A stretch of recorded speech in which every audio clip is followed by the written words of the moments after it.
आत्मा को नया जन्म कैसे मिलता है?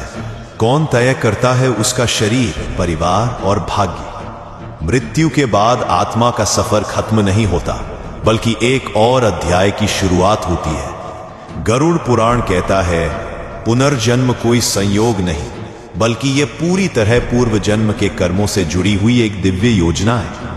आत्मा विश्राम के बाद पुनः सक्रिय होती है, जब आत्मा यमलोक, विशेष लोक या स्वर्ग नरक में अपना समय पूर्ण कर लेती है। अब एक अदृश्य संकेत उसे फिर से धरती की ओर खींचता है। पर कौन तय करता है कि अब किस घर में जन्म लेना है, किस माता पिता के गर्भ में जाना है? कौन होगा भाई, कौन होगी बहन, कौन होंगे गुरु और किससे होगा प्रेम या घृणा? क्या यह सब भाग्य है या कोई दिव्य गणना? यह निर्णय होता है चित्रगुप्त की गणना और ब्रह्मा के निर्देशों से।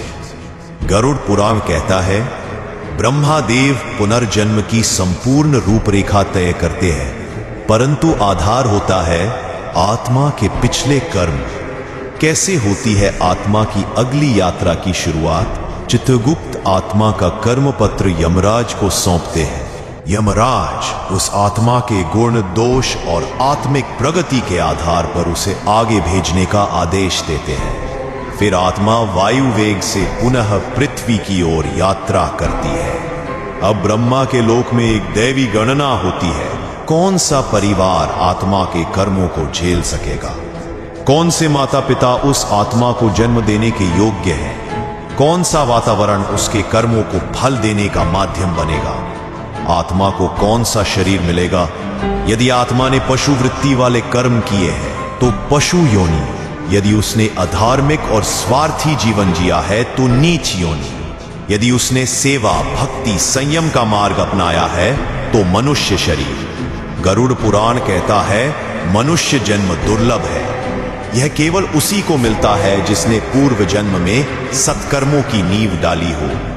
आत्मा किस घर में जन्म लेती है? अब सबसे बड़ा प्रश्न, परिवार कौन तय करता है? गरुड़ पुराण में इसका उत्तर स्पष्ट है। आत्मा उन्हीं माता पिता के पास जाती है जिनसे उसका पिछले जन्म में कोई अधूरा कर्म या रोम जुड़ा होता है। कोई पिता बनता है क्योंकि उसने आत्मा को पूर्व जन्म में सहारा दिया था। कोई मां बनती है क्योंकि उसने पिछली बार सेवा की थी या सेवा की आशा अधूरी रही।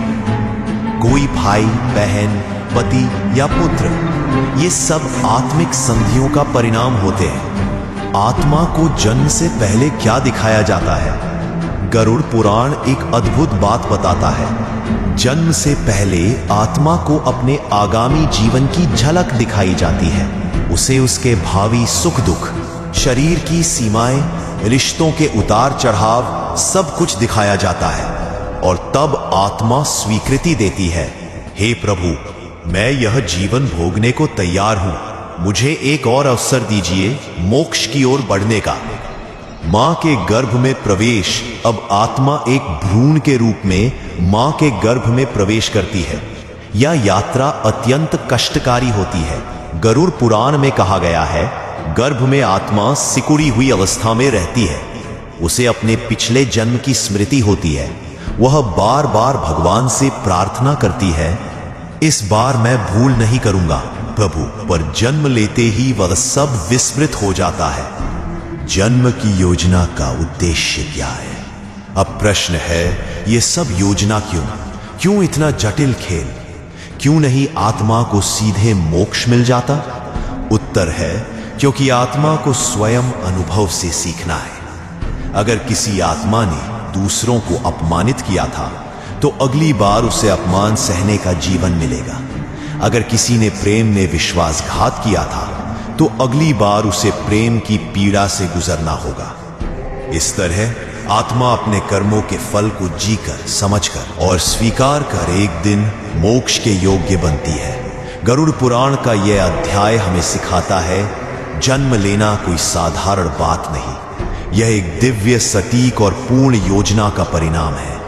आत्मा को वही मिलता है जो उसने बोया होता है, पर भगवान हर बार उसे नया अवसर देते हैं ताकि वह चेत सके और मुक्ति पा सके।